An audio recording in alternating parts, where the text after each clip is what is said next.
Demokrasi adalah sistem pemerintahan di mana kekuasaan dipegang oleh rakyat. Demokrasi di Indonesia adalah bentuk pemerintahan yang didasarkan pada Pancasila yang mengakui kedaulatan rakyat.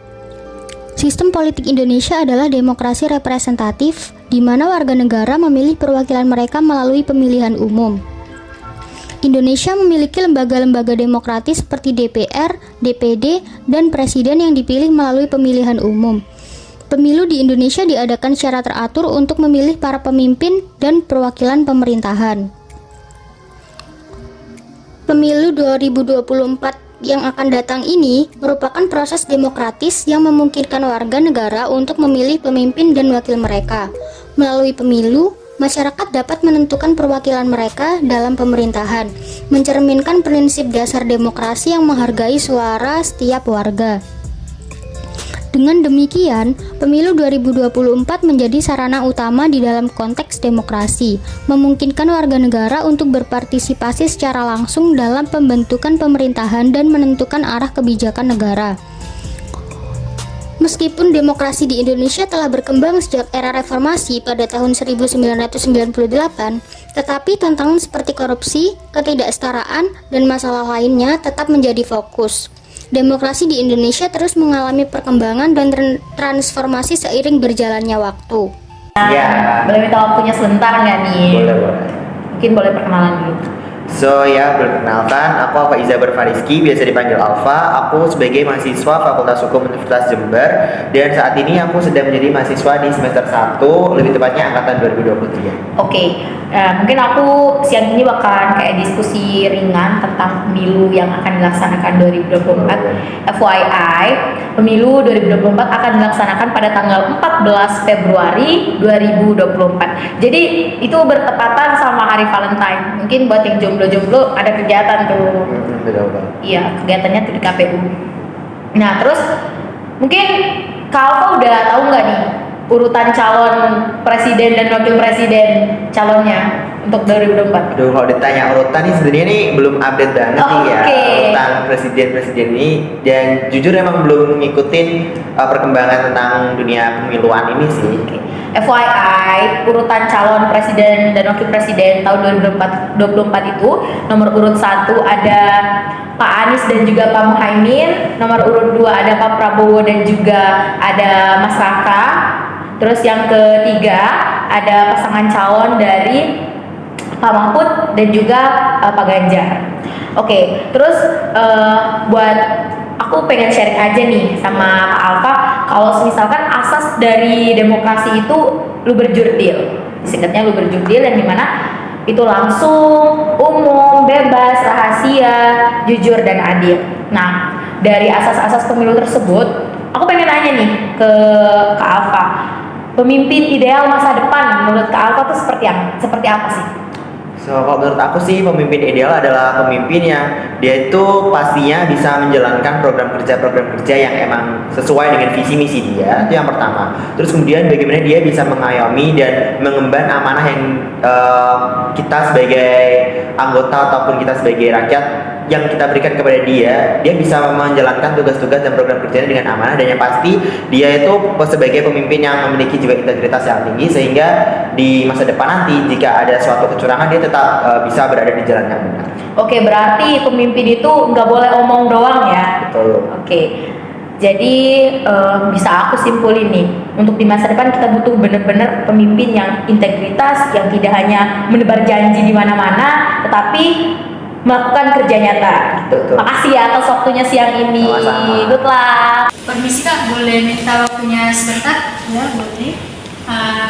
Aku mau bertanya, nama kakak siapa? Namaku Mary Jin Manurung Dari Fakultas Hukum Angkatan berapa? Angkatan 2003. Nah, aku mau bertanya, sebentar lagi kan pemilihan umum, di mana kita memilih, ada 5 yang harus kita pilih. Yang pertama itu presiden sama wakilnya, yang kedua anggota DPR RI, yang ketiga anggota DPR provinsi, yang keempat anggota DPRD kabupaten sama anggota DPD.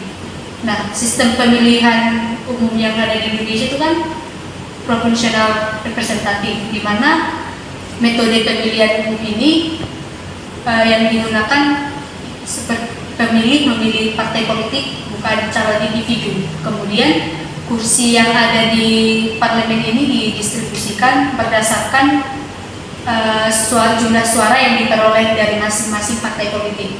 Menurut kamu bagaimana sistem pemilihan umum di Indonesia mendukung prinsip demokrasi? Pendapat saya itu sistem pemilihan umum di Indonesia itu mendukung prinsip demokrasi, di mana pemilihan umum itu diberikan hak warga negara, diberikan kesempatan untuk memilih wakil dari bidang eksekutif dan legislatif, di mana pemilu itu mencerminkan pemerintahan yang sesuai dengan rakyat. Menurut saya. Terima kasih atas kesempatannya. Terima kasih. Ya, boleh minta waktunya? Namanya siapa Kak? Dari fakultas apa? Saya boleh tanya ya? Bagaimana cara Kakak untuk mengetahui para pemimpin di masa yang akan datang? Mungkin kita bisa mengenali para sosok calon pemimpin tersebut dengan mengkaji atau menjalani visi-misi mereka itu kan sama dengan ya untuk bagaimana coba menjadi para calon pemimpin tersebut Sekali Kak, nah selain itu banyak mungkin juga harus mengetahui latar belakang dari para calon pemimpin supaya pilihan Kakak itu tidak mengecewakan Kakak. Nah seperti itu. Bagaimana tanggapan Kakak tentang masyarakat yang melakukan pemilu? menurut saya untuk itu pilihan masing-masing orang ya, mungkin mereka memiliki alasan tersendiri seperti rasa kecewa kalau para calon pemimpin. Tetapi walaupun memberi perbolehan, golput itu tidak digunakan karena satu suara itu sangat penting bagi masa depan suatu bangsa. Terima kasih Kak. Kakak tahu nggak ada berapa surat suara yang nanti ada pada pemilu? Kurang tahu sih, kebetulan nanti itu pertama kalinya. Jadi nanti itu Kakak akan mendapatkan 5 surat suara. Yang pertama itu ada presiden dan wakil presiden, itu warnanya abu-abu. Yang kedua itu ada DPR, yang itu warnanya kuning. Yang ketiga ada DPRD provinsi, itu warnanya biru. Yang keempat ada DPRD kota, itu warnanya hijau. Dan yang keempat itu ada DPD yang warnanya merah. Gimana gitu Kak pada juga Pak? Siap dong. Terima kasih Kak.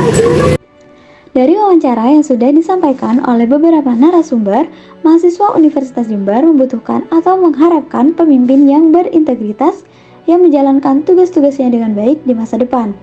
Kemudian, sistem pemilu di Indonesia mendukung demokrasi di mana pemerintahan dipilih oleh rakyat dan untuk rakyat. Cara mahasiswa mengenali para capres dan cawapres yang sesuai untuk pemimpin di Indonesia yaitu dengan mengkaji visi dan misi karena tujuan akan menentukan jalannya pemerintahan di masa depan.